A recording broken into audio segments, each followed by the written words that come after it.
평화라는 뜻을 가진 예루살렘 도성은 이스라엘 백성들의 마음의 고향입니다. 아니, 전 세계에 살고 있는 그리스도인들의 마음의 고향일 것입니다. 예루살렘을 떠나지 말라. 이것은 부활하신 주님이 승천하시기 직전에 그의 사랑하는 제자들에게 명령하신 마지막 분부입니다.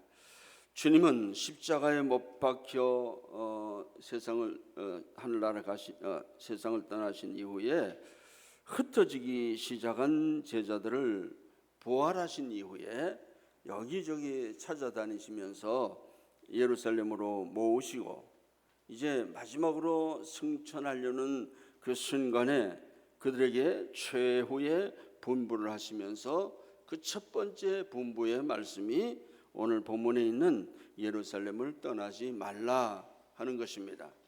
그러나 그 당시 상황으로서는 예수님의 제자들이 예루살렘을 떠나지 아니하고 그대로 그곳에 머물러 있기에는 대단히 어려운 형편이었습니다. 그 성중에는 이미 예수 그리스도를 처형해 놓고 예수님을 따르는 자들을 찾아서 투옥시키고 박멸하고 죽이려고 하는 교권주의자들의 마수가 움직이고 있었습니다. 그런 상황 속에서 예수님을 따르는 기독 신자들이 그곳에 계속 남아 있으면서 예배를 드린다든지 전도를 한다든지 하는 것은 거의 불가능한 실정이었습니다. 예루살렘은 대제사장 안나스와 가야바 같은 그야말로 구부러진 마음을 가진 종교가들이 살고 있는 것이고, 빌라도와 같이 음흉한 정치가가 권좌에 앉아 있는 곳입니다. 이렇게 타락한 종교인과 부패한 권력자들이 힘을 합해서 예수 믿는 사람들을 찾아내어서 다 죽이겠다, 그런 정책으로 혈안이 되어 있었습니다. 그래서 엠마오의 제자들은 자기 고향으로 돌아가고, 베드로도 갈릴리 바다로 돌아가고, 다른 모든 제자들도 각각 뿔뿔이 각자의 고향으로 흩어져 버리고 말았습니다. 그럼에도 불구하고 주님은 그들에게 예루살렘을 떠나지 말라 분부하십니다. 왜 예수님은 그토록 위험한 지역에 있는 제자들에게 예루살렘을 떠나지 말라고 그렇게 말씀하셨을까요? 그것은 그들을 통해서 전 인류를 구원하기 위한 생명의 복음을 전하게 하기 위해서, 이런 사명을 맡기시기 위해서 그렇습니다. 그래서 예수님은 엠마오로 가는 제자들에게 나타나셔서 예루살렘으로 다시 돌아오게 하셨고, 도마에게 나타나셔서 부활의 사실을 입증해 주었습니다. 요한복음 21장에 보면 한때 제자들은 베드로를 따라서 그 옛날 버리고 왔던 디베라 바닷가에 다시 가서 물고기를 잡고 있는, 밤새도록 잡았지만 한 마리도 잡지 못한 그들, 실패한 그들 앞에 예수님이 나타나셨습니다. 주님은 베드로에게 내 양을 먹이라, 내 양을 치라, 내 양을 먹이라 3번이나 부탁하셨습니다. 특별히 이제는 예수님이 하늘나라로 가셔야 했습니다. 그들 남겨두어야 했습니다. 앞으로 어떤 환난과 핍박이 그들을 덮칠지 모릅니다. 그런 상황 가운데 우리 주님께서는 그들에게 사명을 주시고 예루살렘에 모이라고 당부하셨던 것입니다. 예루살렘은 한 마음으로 약속을 기다리는 장소였습니다. 여러분, 전쟁터에 나갈 군인은 먼저 전투 훈련을 시킵니다. 그처럼 이제 복음 전선에 나아갈 사도들은 영적인 준비를 이곳에서 갖추어야 했습니다. 그러기 위해서 그들은 한 곳에 모여서 기도함으로 주님이 주시는 성령의 능력을 받고 새 힘을 얻어서 담대하게 복음 전도 사명을 감당해야 했습니다. 예수님께서 어떤 심정으로 이렇게 말씀하셨을까요? 예수님은 이미 이 예루살렘 도성이 멸망하실 것을 내다보면서 안타까운 마음으로 제자들에게 이런 말씀을 주신 것입니다. 돌이켜보면 유대 백성들이 예수님을 십자가에 못 박으라고 한 통속으로 외쳤을 때에 그때가 이제 얼마 지나지 않았습니다. 달포도 지나지 않았어요. 빌라도 법정에서 빌라도가 대야 물을 떠다가 손을 씻으면서 나는 이 사람에 대하여 책임이 없다 할 때 그들이 뭐라고 했습니까? 그 핏값을 우리와 우리 후손에게 돌리소서, 예수를 십자가에 못 박으소서 외쳤던 그 유대의 격권자들과 어리석은 백성들의 외침의 소리가 아직도 귀에 쟁쟁한 그때에 우리 주님은 계속해서 말씀하시기를 예루살렘을 떠나지 말라 말씀하신 것입니다. 그 후에 여러분, 예루살렘이 어떻게 되었습니까?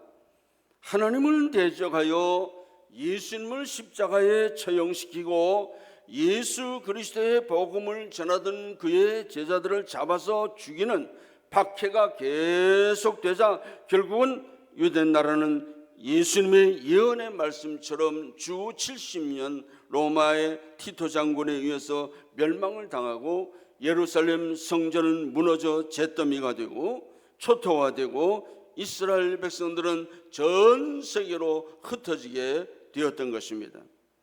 예루살렘에서 흩어지기 시작한 이스라엘 민족은 거의 2000여 년 동안 형언할 수 없는 박해와 고통과 죽임을 당하는 비극 역사 속에 그야말로 그들은 어찌할 수 없는 그런 상황에 빠져 있었습니다. 그런데 하나님은 우리에게 이 말씀을 통해서, 이 교훈을 통해서 우리에게 귀한 경고의 말씀을 주십니다.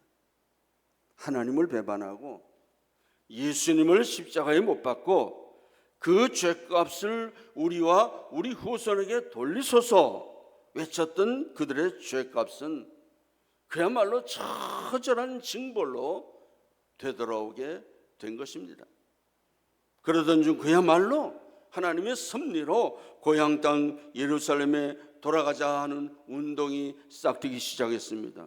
소위 시오니즘, 유대인 국가를 저술한 데오도르 헤르츠의 주도로 1897년에 폴란드 바르샤바에서 1차 시온주의 세계 대회를 개최합니다. 전 세계에 흩어져 있는 이 디아스포라들을 결집시켜서 예루살렘으로 돌아가자 하는 운동을 전개했는데 그 후에 하임 바이츠만이라는 사람이 영국 국회에, 영국 의회에 호소해서 결국 지지를 얻어내고 초대 이스라엘 대통령이 되었고, 레미 에시콜 그리고 벤구리온 이런 사람들이 시온주의를 강력하게 실행해서 국가를 든든하게 세우게 되었습니다. 유대인들은 1948년부터 지금까지 세계 각처에서 예루살렘으로 돌아왔는데 이 현상을 알리야라고 하는데요, 지금까지 알리한 숫자들은 380만 명에 이르게 되었습니다. 그리고 그들은 각기 100여 개의 나라들로부터 돌아온 사람들이다 보니까 말도 틀리죠, 풍속도 다르죠, 문화도 다르죠, 생활 습관도 다르죠. 다 다른 지역에서 2000여 년 동안 살다가 돌아왔으니 좀처럼 단합하기가 힘들었습니다. 이스라엘 땅을 떠나지 않고 자리를 지켰던 여부수 족속들은 자기들이 성지를 사수해온 순결한 유대인이다 해서 고자세를 취하고, 아스케네시라고 불리우는 구미 계통의 유대인들은 또 다시 자기들은 높은 고급 그리고 좋은 교육을 받았다고 해서 원주민들을 무시하고 스스로 엘리트 의식을 가지고 있었기 때문에 그들을 다 모아놓고 보니까 정말 이 민족이 단합시키기가 보통 어려운 일이 아니었습니다. 그래서 건국 초기에는 많은 정당들이 난립하게 되었고 상호간에 서로 교류도 하지 못하는 그런 상태에 있었습니다. 그런데 그들이 가만히 이렇게 모아놓고 보니까 이런 악조건 속에서 우리가 과연 나라를 제대로 세울 수 있을 것인가 하면서 주위를 보게 됐어요. 주위를 살펴보니까 공공의 적 아랍의 세력들이 여전히 이스라엘을 공격하고 이스라엘을 집어삼키려고 하는 그런 모습들을 보게 됩니다. 그래서 그들은 소위 기부츠 운동, 모샤브 운동을 통해서 이스라엘 백성들의 민족을 하나의 언어, 하나의 사상, 하나의 힘으로 묶어서 결합시켜야 되겠다. 그래서 그들이 힘을 합해서 국방력을 기르게 되었는데요. 이 아랍 연방의 국방력보다 한 서너 배는 지금 더 많은 힘을 가지고 있다고 합니다. 특별히 2023년 10월 불과 재작년 아닙니까? 큰 규모의 충돌이 발생했습니다. 이 사건은 팔레스타인 무장단체 하마스가 이스라엘의 대규모 기습 공격을 한 데서부터 전쟁이 시작되었는데, 여기에 대해서 이스라엘이 강력 대응을 해서 지금 팔레스타인 지역은 초토화 되어버리고 말았습니다. 범죄한 이스라엘 백성들이 다시 하나님 앞에 돌아오니까 국가가 세워지는 새로운 희망이 생기게 된 것입니다. 여러분, 여기 예루살렘을 떠나지 말라, 이 말씀은 하나님 앞으로 돌아오라, 그런 말씀입니다. 그리고 하나님이 약속하신 것을 기다리라. 오직 한 마음 한 뜻으로 집중해서 하나님이 주시는 그 은혜를 받아야만 이 민족이 살 수 있다는 교훈을 보여주고 있습니다. 여러분, 오늘 우리는 어떻습니까? 우리도 마찬가지. 우리도 오늘 주신 이 말씀처럼 예루살렘을 떠나지 말라, 다시 말하면 흐트러지지 말라, 우리의 힘을 분산시키지 말라. 마귀가 제일 기뻐하는 것이 무엇입니까? 우리 성도들이 서로 분열하고 분산되는 것. 이것을 제일 마귀가 좋아합니다. 우리의 힘이 분산되고 우리의 마음이 나누어질 때에 교회는 약화되고 역사를 이룰 수가 없는 것입니다. 우리나라의 문제가 뭡니까? 분열과 통합이 되지 못하는 거예요. 분열, 분산, 이것이 우리나라의 큰 문제 아닙니까? 교회도 어느 사이에 이런 문제가 생기게 된다는 말이죠. 사도 바울은 에베소서 4장 3, 4절에서 평안에 매는 줄로 성령이 하나 되게 하신 것을 힘써 지키라.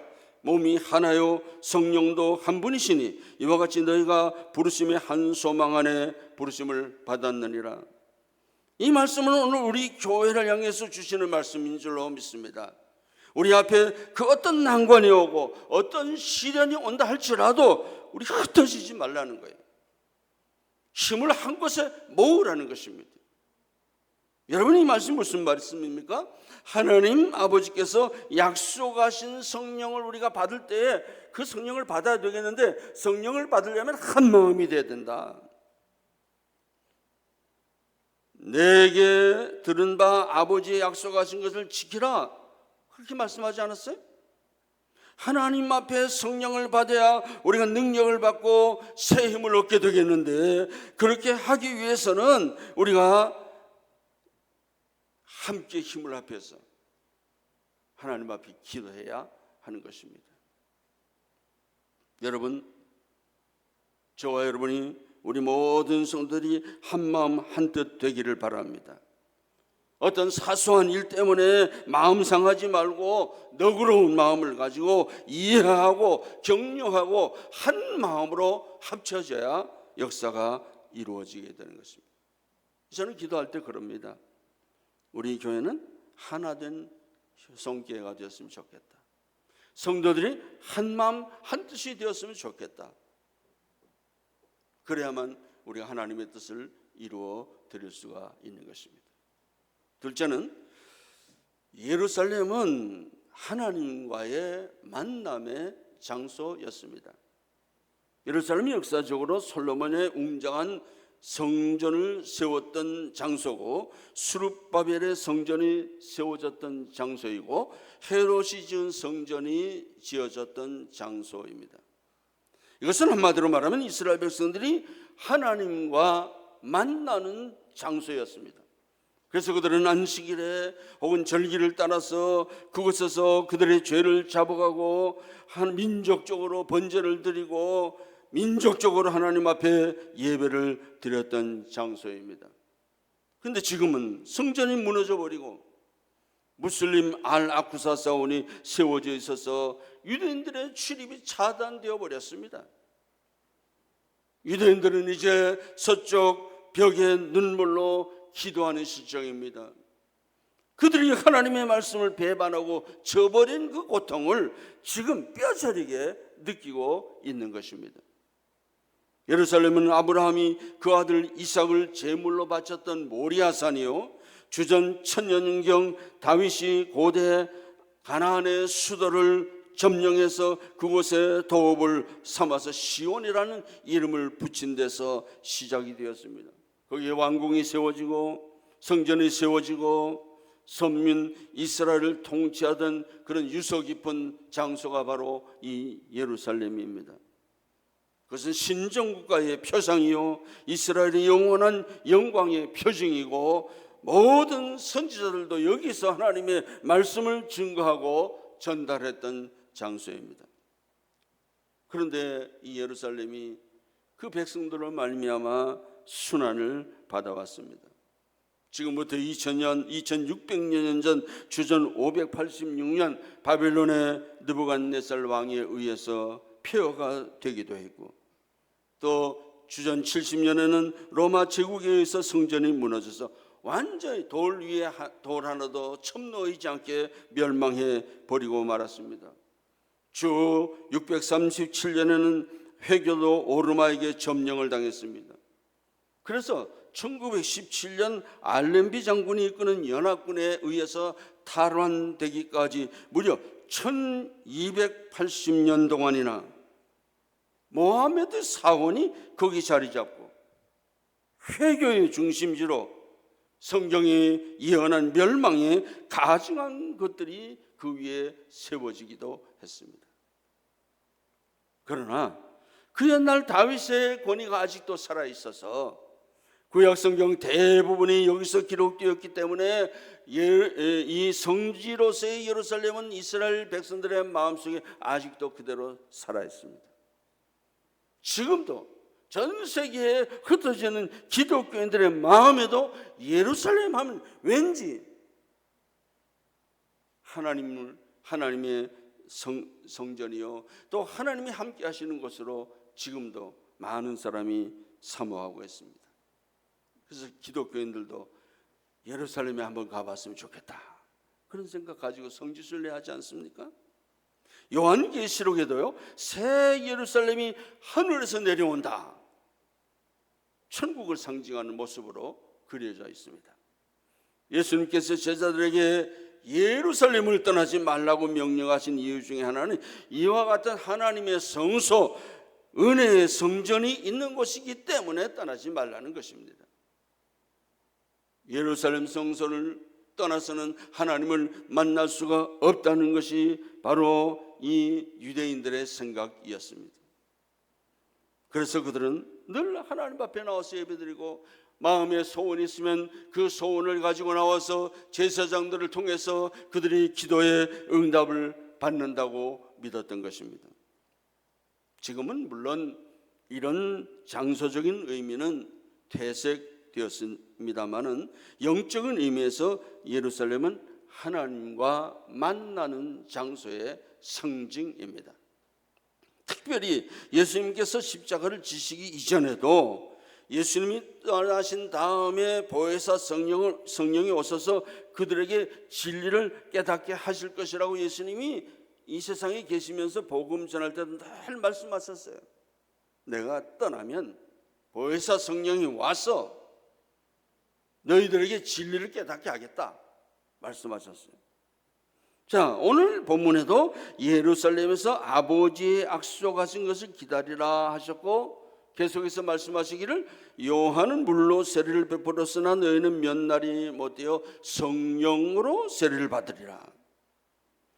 이 예수님과 제자들이 만난 곳이 예루살렘이요, 다시 보혜사 성령을 만나는 곳이 역시 예루살렘입니다.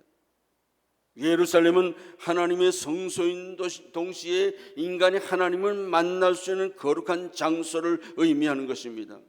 그래서 예루살렘을 떠나지 말라는 말씀은 하나님을 만날 수 있는 장소를 떠나지 말라는 것입니다. 예루살렘은 하나님과 하나님의 자녀가 서로 만나는 장소입니다. 그러면 오늘 우리가 하나님을 만나는 장소가 어디입니까? 여기에 대해서 칼빈은 유명한 말을 남겼습니다. 기독교 강요 1권 6장을 보면 하나님은 다른 곳에서는 만날 수가 없다. 피조물의 세계, 인간의 양심, 그리고 역사의 경험의 과정 등에서는 하나님을 찾을 수가 없다. 그러므로 우리가 만일 하나님에 대하여 알기를 원한다면 그를 찾을 수 있는 고장으로 가야 한다. 그 고장은 성경이다. 거기에 가면 그 모습 그대로의 하나님을 볼 수 있다. 어떤 사람이 피카디리 서커스에서 만나기로 했다면 그리로 가야 서로 만날 수 있지, 드라벨 로타리에 가서 만날 수는 없다. 말하자면 성경 이외에 다른 곳에서는, 하나님이 약속하신 말씀 이외에 다른 곳에서는 하나님을 만날 수 없다는 그런 뜻입니다. 그렇습니다. 성경은 하나님께서 위로부터 오셔서 그 백성들에게 자신을 만나게 해준 유일한 장소, 영적으로 말하면 바로 예루살렘 성전인 것입니다. 여러분, 인간의 사색을 통해서 하나님을 섬기고 하나님을 경배하려고 하는 생각, 그것은 바로 예루살렘 떠나는 겁니다. 우리는 어떤 사람의 사색, 어떤 사람의 생각, 어떤 사람의 철학적인 어떤 것을 구하는 것이 아닙니다. 하나님의 말씀이 무엇이라고 말하는가, 여기에 우리가 집중해야 되는 것이죠. 그래서 칼빈이 이렇게 말했어요. 우리가 강단에 서는 것은 우리 자신의 이념이나 꿈을 소개하기 위한 것이 아니라 성경에 나타난 하나님의 메시지를 전하기 위한 것이다.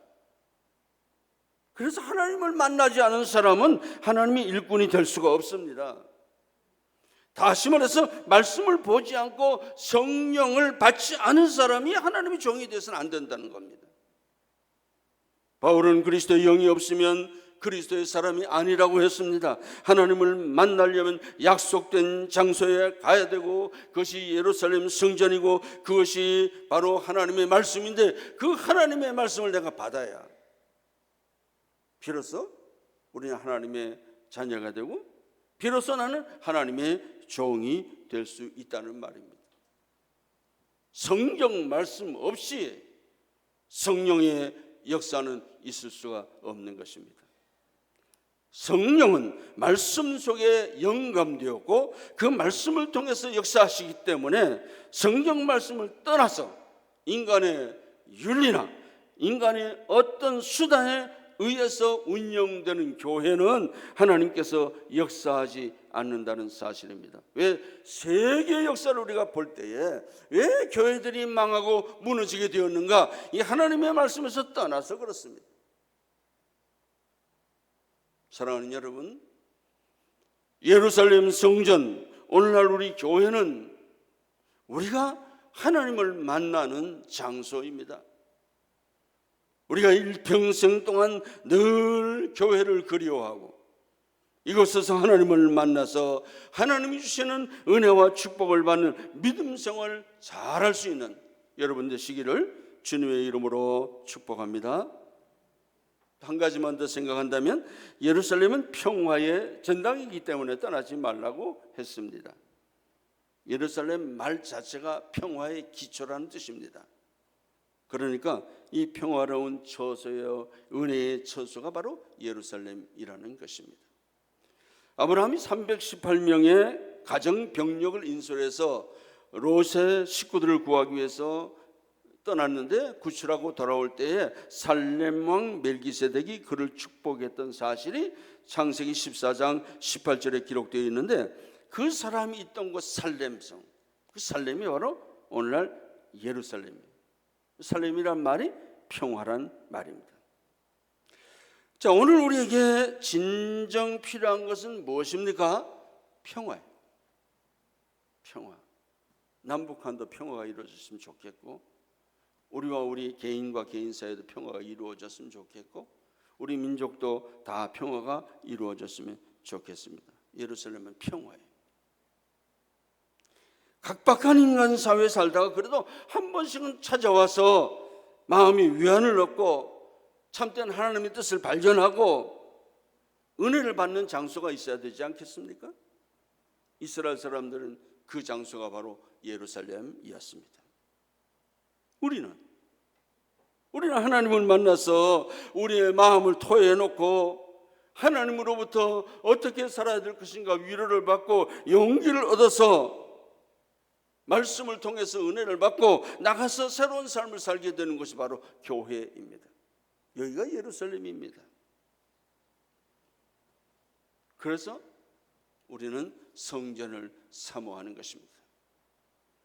하나님을 만나서 하나님이 주시는 충만한 은혜를 받고 성도가 서로 만나서 단합된 마음으로 살아갈 때에 어떤 현실이나 어떤 어려움 가운데서도 우리는 그 어려움을 이겨낼 수 있는 것입니다. 평화의 성 예루살렘은 오늘날 우리 교회를 상징합니다. 우리 교회가 평화롭기를 바랍니다.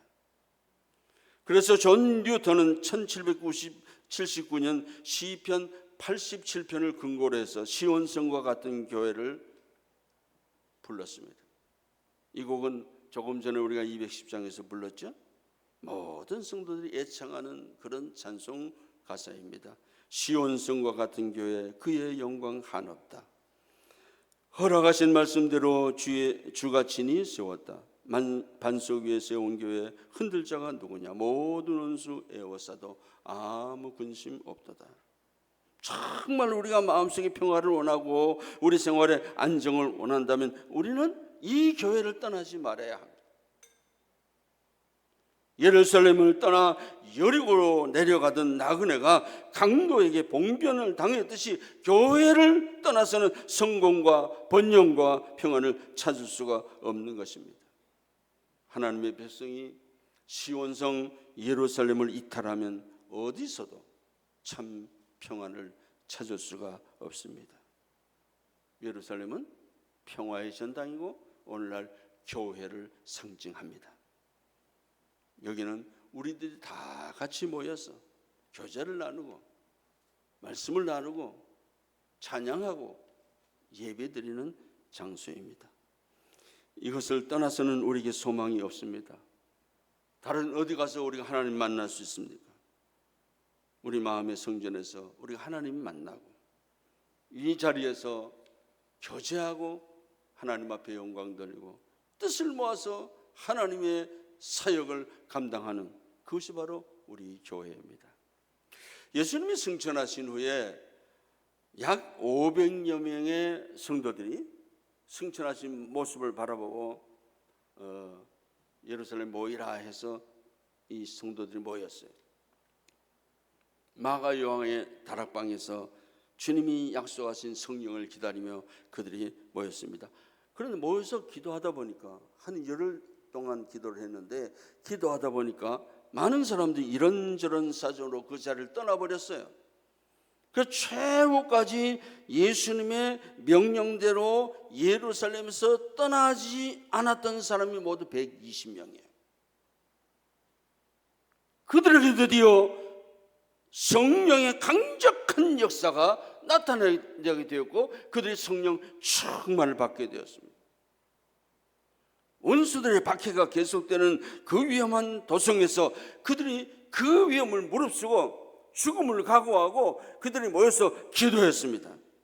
그때 하나님께서 약속하신 오순절 성령이 강력하게 그들에게 임했던 것입니다. 자, 그들이 이제 주님께서 주시는 은혜를 받고 성령 충만을 받고 확실한 신앙을 소유하게 되었습니다. 아무도 그들의 확신을 꺾을 수가 없었습니다. 그들의 확신한 신앙을 가지고 어떤 권력도, 어떤 핍박도, 어떤 어려움도, 심지어 죽음까지도 물리치면서 담대한 마음으로 예수 그리스도를 증거하기 시작한 것입니다. 그래서 그 세력이 120명으로 출발했는데 삽시간에 3,000명이 되고 5,000명이 되고 점점 많은 사람들이 예수를 믿게 되고 그 사람들의 복음 전파가 세계로 번져나갔어요. 드디어 어느 날 우리들에게까지 이 복음이 전파되었어요. 우리에게까지. 우리가 예수 그리스도를 믿고 구원받고 또 우리가 가만히 있습니까? 보통 민족 아니잖아요. 전 세계에 나가서 그리스도의 복음을 전하기 시작했습니다. 우리나라의 선교사 수는요, 미국 다음이 두 번째입니다. 물론 수적으로 따지면 얼마 되지 않지만은 미국 다음이 두 번째로 세계 선교의 기초를 바라는 아름다운 나라가 우리나라입니다. 우리나라는 절대로 무너지지 않을 겁니다. 이 복음을 전하는 나라, 하나님께서 크게 들어 사용하실 줄로 믿습니다. 여러분, 우리 초대교회 같이 한마음 한뜻이 되어서 기도하고 성령 충만 받기를 원합니다. 예배 시간에 열심히 참석하시기 바랍니다. 기도 시간에 열심히 기도하시기 바랍니다. 새벽 기도에도 나와서 기도하시기 바랍니다. 여러분이 그렇게 해서 성령 충만을 받게 되면 그 다음에 우리가 자연스럽게 나가서 복음을 전하게 되는 것입니다. 오직 성령이 너에게 임하시면 너희가 권능을 받고 예루살렘과 온 유대와 사마리아와 땅끝까지 이르러 내 증인이 되리라.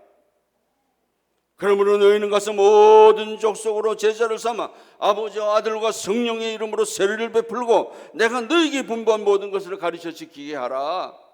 볼지어다 내가 세상 끝날까지 너희와 항상 함께 있으리라. 여러분, 우리는 예루살렘을 떠나지 말라. 제자들에게 주신 이 말씀 기억하고 어떤 일이 있어도 교회를 떠나서는 안 되는 것입니다. 사랑하는 여러분, 하나님의 거룩한 성전을 떠나지 맙시다. 말씀에 굳게 섭시다. 또 날마다 열정을 가지고 기도합시다. 그래서 우리 하나님을 만나서 성령의 은혜를 충만히 받고 내 마음에 참된 평안을 누리고 나가서 이 복된 소식을 힘있게 전해서 이 재단을 채울 뿐만 아니라 전 세계에 복음을 전하는 우리 효성교가 되시기를 주님의 이름으로 축원합니다.